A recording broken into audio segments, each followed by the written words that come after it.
Hey guys, welcome to the video. I'm Van and today I'll be sharing with you 3 tips I use to help me work out more consistently.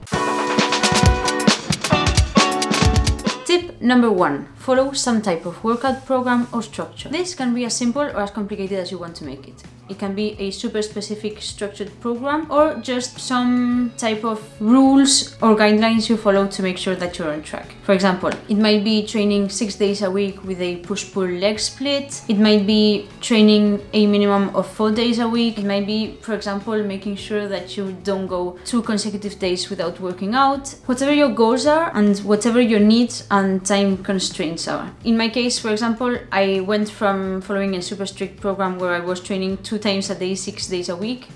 I know it was way too much training, to cutting that down to 4 sessions per week, having 2 upper and 2 lower body sessions, and having way less time right now trying to work out at least every day or every other day. Something that I quickly want to mention is that you don't have to be applying these 3 tips all the time. Our motivation ebbs and flows and we should try to max it out when we have a lot of it. In my case, this really applies in the winter months, as in summer I'm very active and don't have really that much trouble working out, but in the winter I get kind of depressed, lazy and don't feel like doing anything. So I really need to try and keep my workouts more or less consistent so I don't lose all the gains I've made during the summer. Moving on to tip number 2, and that is to log your workouts. For me, this is something really important that I honestly wish I would have known when I first started my fitness journey. There are 3 main reasons why I think this is so important. The first one is that you are tracking what you're doing. So, for example, if you lift a certain amount of weight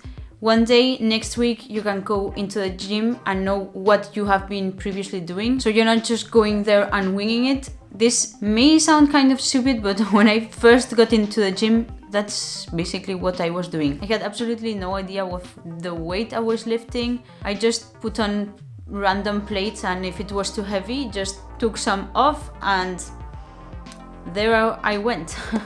The second reason is that it's the only tool you have to make sure that you are progressing over time and getting better so that you don't plateau or get stuck. And it's basically how you apply progressive overload. Obviously, this tip doesn't apply to you if you're the type of person who goes into the gym and does exactly the same workout every time for months and months and months on end. But honestly, I don't think that is really useful, and I at least personally strive to get somewhat better over time. Finally, the third reason is that it serves as a source of motivation. For example, when you feel like you're not getting really that strong and you're demotivated, or you feel stuck and think that you are not making that much progress, you just look back at, let's say, a workout you were doing a year ago, and you'll be pretty surprised to see, if you've applied progressive overload, obviously, how much you've improved and how much strength you've gained or endurance or whatever you're training for. Now, for the tools you might use to track that, you can do it on a note-taking app on your phone or whatever. I like using a notebook.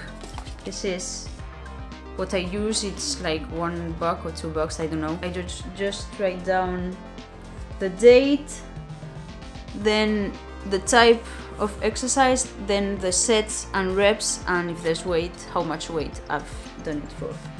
So for example, a year ago, when I was first starting to do real deadlifts, I was doing 4 sets of 8 with 30 kilograms, and in the month of October, like 3 months ago, I was doing 4 sets of 7 with 50 kilograms, so that is a 20 kilogram increase in 7 months. So now, even when I think that 50 kilograms is not that much and I'm really weak and there are so many people who can lift way more than me, I still feel pretty good with myself seeing that I have increased the amount of weight by 20 kilograms. And yeah, the last thing too is that when I don't have that much time, I just quickly look at my last workout, do the same thing again, and I don't have to really worry or think about what I have to be doing that session. The last and final tip is to write down the workouts that you are actually doing. Okay, I guess this is kind of confusing. What I mean is not like the last tip to track what you are doing during that workout, but to write it in some type of calendar. In my case, I have this calendar right here where I write down after each workout what I've done. For example, here I did some running, here I did some yoga, and this way I can keep track more kind of long term, because I tend to lose the bigger picture, and if I have not worked out in 1 or 2 days, I think I've done nothing the whole week, or I have also the tendency to basically feeling like I'm not doing enough. So this gives me the possibility of, with a quick glance at the calendar, know if I've done, for example, 5 or 6 or 7 workouts that week. It's a way of really keeping yourself accountable and truly knowing what you are doing on a consistent basis. Again, you can do this with a physical calendar or on Google Calendar or on your phone or whatever, but this is the thing that has been truly game changer for me in terms of really knowing how much I am working out every week and every month, and feeling okay with sometimes not doing enough or doing too much, knowing that I've had,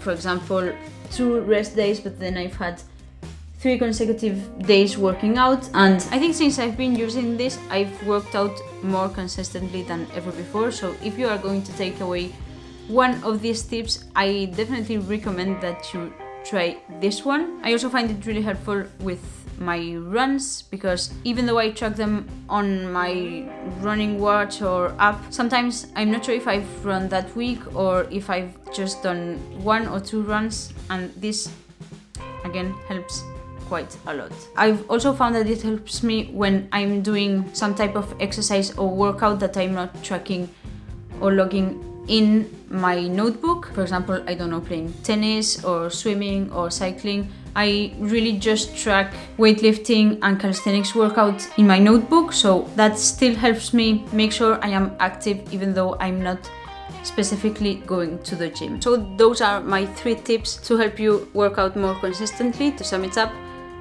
make sure you are following some type of structure, program, rule, guideline, whatever. Log your workouts to know what you're doing during those workouts, and then keep track of the workouts you are doing every day, every week, and every month, so you have a longer term vision of the amount of exercise you are truly doing. So yeah, that's it for today, guys. I hope you find this video useful. Hope you enjoyed it. If so, give me a like, and see you in the next one.